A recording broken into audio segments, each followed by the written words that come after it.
Assalamualaikum warahmatullahi wabarakatuh. Baik anak-anak sekalian, pada kesempatan ini Bapak akan menyampaikan materi yang akan kita pelajari hari ini, yaitu yang pertama tentang pernikahan yang tidak sah. Di antara macam-macam pernikahan yang tidak sah, yang pertama nikah mut'ah, yaitu pernikahan dengan perjanjian beberapa waktu saja, seminggu, sebulan, atau setahun, atau menurut perjanjian tertentu. Nikah mut'ah ini dikenal dengan istilah kawin kontrak. Dan yang kedua, nikah sigor, yaitu seorang pria mengawinkan wanita yang berada di bawah perwaliannya dengan laki-laki yang lain, dengan syarat pria itu mengawinkan pula wanita yang ada di bawah perwaliannya tanpa adanya mahar dari keduanya. Kemudian yang ketiga, nikah muhalil, yaitu nikah dengan perjanjian antara dua laki-laki untuk menikahi istrinya yang telah ditalak 3, dengan harapan suaminya dapat rujuk dengan istrinya. Ini nikah muhalil, ini nikah perjanjian antara dua laki-laki. Yang pertama suami yang telah mencerai istrinya dengan talak 3, dan laki-laki yang lainnya, laki-laki yang disuruh untuk menikahi mantan istrinya, dan dengan syarat ya setelah menikah langsung diceraikan lagi. Jadi hanya untuk memenuhi persyaratan saja suami, sehingga suami yang pertamanya bisa menikahi istrinya lagi. Itu yang pernikahan yang dianggap tidak sah.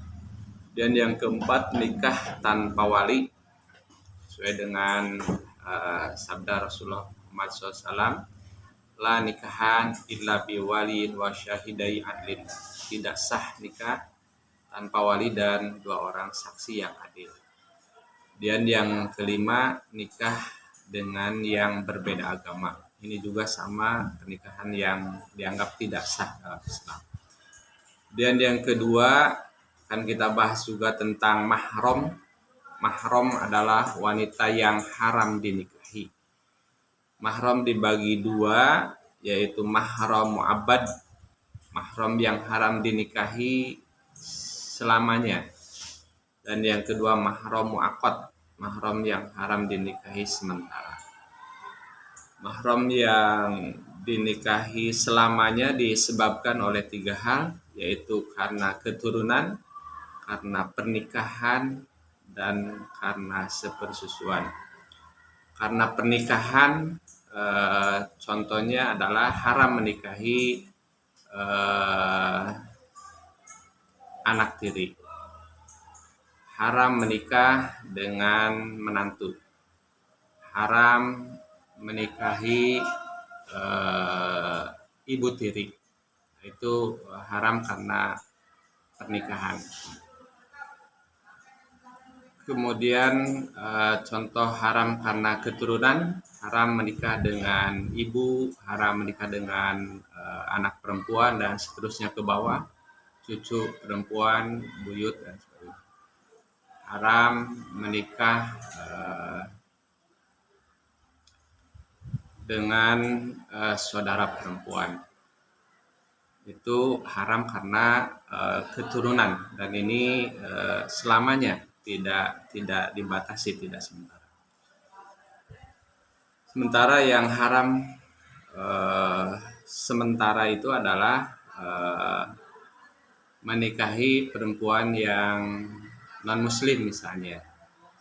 Ketika non muslim haram, tapi kalau wanita tersebut sudah masuk Islam, maka tadinya haram menjadi halal. Itu pernikahan karena sementara atau mahramnya mahram mu'aqqad. Kemudian akan kita bahas juga tentang talak.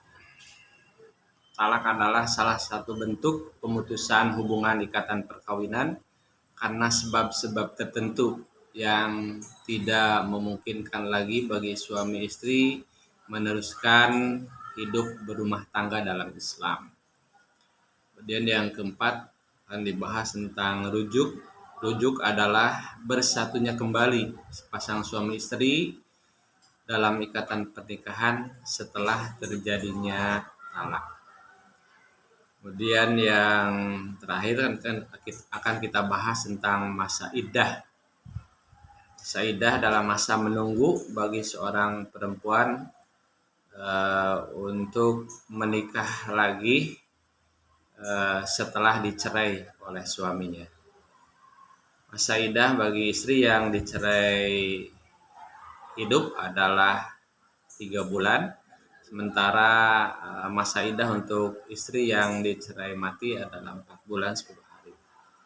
Istri yang dicerai dalam keadaan hamil maka masa iddahnya adalah sampai melahirkan.